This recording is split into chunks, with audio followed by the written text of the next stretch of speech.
నమస్తే welcome to today news ప్రతిక్షణం సమాజహితం నేను బీకే తరందాస్ ముందుగా అప్డేట్స్ జంధ్యాల పౌర్ణమి పురస్కరించుకొని అఖిల పద్మశాల్ సమాజ్ ఆధ్వర్యంలో పలు కార్యక్రమాలు నిర్వహించారు. ముఖ్యంగా కాసరలిలోని శ్రీ మార్కండేయ మందిరంలో ఉదయం 9 గంటలకు మార్కండేయ మహాముని యజ్ఞము, శ్రీ సత్యనారాయణ స్వామి పూజా కార్యక్రమాలు, వేద పండితులైన శ్రీ చింతల బుచ్చయ్య, మావడాల లింగమూర్తి, గంజి వెంకటేశం, బూర్ల కిషోర్ స్వామి, వల్లాల్ మోహన్, వల్లాల్ దామోదర్, ధ్యావనపల్లి ఆనందం పంతులచే పూజా కార్యక్రమాలు చేపట్టారు. అనంతరం వందల సంఖ్యలో పద్మశాలి కుల బాంధవులు స్వామివారిని దర్శించుకొని సామూహిక యజ్ఞోపవీత ధారణ ధరించి తీర్థప్రసాదాలు స్వీకరించి స్వామివారికి కానుకలు సమర్పించుకున్నారు. ఈ కార్యక్రమంలో సమాజ అధ్యక్షులు పుట్టపత్తిని రామకృష్ణ, కార్యాధ్యక్షులు కొంక మల్లేశం, కోశాధికారి అవధూత బలరాం, ప్రధాన కార్యదర్శి గాజంగి రాజుతో పాటు మాజీ ట్రస్టీలు, పదాధికారులు, సమాజ కుల బాంధవులు పాల్గొన్నారు. శంభో మంగళం వృషభధ్వజః మంగళం పార్వతీనాథో మంగళాయో తనోహరః కర్పూర గౌరం కరుణావతారం సంసారసారం పురిగేంద్రహారం సదావసంతం హృదయారవిందే భవం భవానీ సహితం నమామి. మార్కండేశ్వర భగవానికి జై.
గారు ఈరోజు జంధ్యాల పౌర్ణమి రోజు ఈరోజు విశిష్ట కార్యక్రమాలు ఏంటి?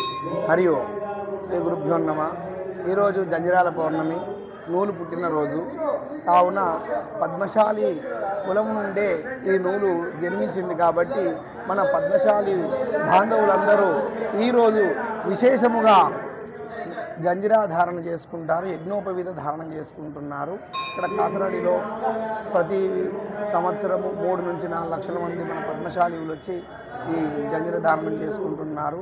మరియు ప్రపంచవ్యాప్తంగా కూడా పద్మశాలీలు ఈరోజు నూల పూర్ణమి అంటే శ్రావణ పౌర్ణమి నాడు జంజిరాల పౌర్ణమి కావున అందరూ జంజిర ధారణం చేసుకుంటుంటారు. జంధ్యాల పౌర్ణమి పురస్కరించుకొని అఖిల పద్మశాలి సమాజము ఏ కార్యక్రమాలు నిర్వహిస్తున్నది? జై మార్కండేయ.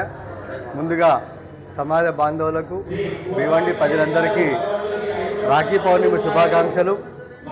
ఈ యొక్క రాఖీ పౌర్ణిమ సందర్భంగా అఖిల పద్మశాలి సమాజం భివండి తరపున గత 60 సంవత్సరాల నుండి ఈ యొక్క భివండిలో చాలా పెద్ద కార్యక్రమాలు, ముఖ్యంగా పద్మశాలీలందరికీ కూడా ఒక పెద్ద పండుగగా ఇక్కడ మేము ఉత్సవాలు చేస్తూ ఉంటాము. ముఖ్యంగా ఈరోజు ఏదైతే ఉదయం నుండి కాసరలి మార్కండేయ మందిరంలో యజ్ఞోపవీత ధారణ, హోమము, ఈ యొక్క కార్యక్రమాలలో మన సమాజ బాంధవులు పెద్ద సంఖ్యలో పాల్గొంటున్నారు. పద్మశాలిలో ఒక నమ్మకము ఏమనగా ఏదైతే యజ్ఞోపవీత వేసుకుంటాము అంటే నూలుతో రాసినటువంటి పోగు, ఈ యొక్క పోగు పుట్టినరోజుగా చరిత్ర చెబుతున్నది. అంటే ఆ రోజులలోనే అంటే దేవతలకు పద్మశాలీలు మన వృక్షముల యొక్క లేకుంటే ఆకుల యొక్క దారం ఏవైతే దారాల నుండి వస్త్రం తయారు చేసి దేవతలకు ఇచ్చినట్టుగా చరిత్ర చెప్తున్నది. అంటే అంత పెద్ద ఒక మంచి వృత్తిగా ప్రపంచం మొత్తం గుర్తించినటువంటి ఈ యొక్క కులము. ముఖ్యంగా ఈ యొక్క భీవండి పట్టణంలో మనకు 2 మందిరాలు, మార్కండేశ్వర మందిరాలు ఉన్నాయి. ఒకటి కాసరల్లి, ఒకటి భాగ్యనగర్లో కూడా ఉదయం నుంచి యజ్ఞాలు, అదేవిధంగా యజ్ఞోపేత ధారణ.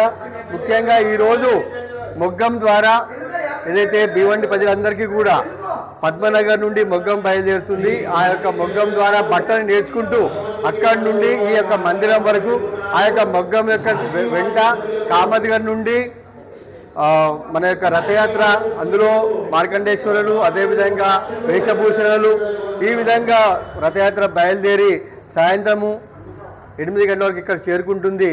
మనం ఏదైతే మొగ్గం ప్రదర్శన చేసుకుంటూ మొగ్గం నేర్చుకుంటూ ఇక్కడ వరకు వస్తామో ఆ యొక్క మొగ్గంపై నేర్చుకునే ఒక వస్త్రాన్ని మన యొక్క మార్కండేశ్వరునికి అర్పించి దాన్ని మనము ఇక్కడ వేలం వేస్తారు. ఈ యొక్క వేలం దక్కించుకోవడానికి సమాజ బాంధవులు పెద్ద ఎత్తున ఆ యొక్క వేలంలో పాల్గొని, పోటీలో పాల్గొని దాన్ని దక్కించుకుంటారు. ఈ విధంగా ఒక ప్రశస్తమైన పండుగను ఈ యొక్క పద్మశాలి సమాజం భీవండిలో చేస్తూ ఉన్నది. ఇది ఎన్ని సంవత్సరాల నుండి జరుగుతున్నది? దాదాపుగా ఈ యొక్క పండుగ, ఈ యొక్క ఉత్సవము 60 సంవత్సరాల నుండి నిరంతరాయంగా చేస్తూ ఉన్నది. ఇది మిగతా వాళ్ళు కూడా చాలా అబ్బురంగా, ఎంతో ఆసక్తిగా ఈ యొక్క పండుగను చూస్తూ ఉంటారు. ఈరోజు ఈ యొక్క కార్యక్రమాలలో విశిష్ట కార్యక్రమం అంటే మెయిన్ మన యొక్క వస్త్రం యొక్క ఏదైతే మొగ్గంపై నేర్చుకుంటూ రావడం, అది ఇక్కడ ఏదైనా కానీ విశిష్టత. ఎందుకంటే ఈ భీవండిలో ఎన్నో కులాలు, ఎన్నో జాతులు ఉన్నాయి, కానీ ఇటువంటి పండుగ ఎవరు కూడా చేయరు. ఈ యొక్క ముఖ్యమైన ప్రశస్తమైన పండుగను ఒక పద్మశాలి కులము, అఖిల పద్మశాలి సమాజమే చేస్తాం. రాజు గాజంగి గారు భగవంతుడికి 1100 రూపాయలు కానుకగా సమర్పించుకోవడం జరిగింది. వారికి, వారి కుటుంబ సభ్యులకు ఆ యొక్క భక్త మార్కండేయులకు కటాక్షములు వెళ్ళవేళలా ఉండి వారికి ఆ భగవంతుడు ధన కనక వస్తు వాహనములన్నీ సకాలంలో సమకూర్చాలని కోరుకుంటూ జై మార్కండేయ. భక్తులందరికీ స్వాగతం, సుస్వాగతం. ప్రతి సంవత్సరం మాదిరిగా ఈ సంవత్సరం కూడా చాలా చక్కగా పెద్ద ఎత్తున శ్రీ మార్కండేశ్వరుని రథము ఊరేగింపు జరుగుతుంది సాయంత్రము. అట్టి కార్యక్రమంలో పద్మశాలి బాంధవులందరూ చాలా పెద్ద ఎత్తున పాల్గొని ఆ యొక్క శాలువ వేలం పాటలు పోయిన సంవత్సరం కంటే ఎక్కువ పాడాలని కోరుతున్నాము.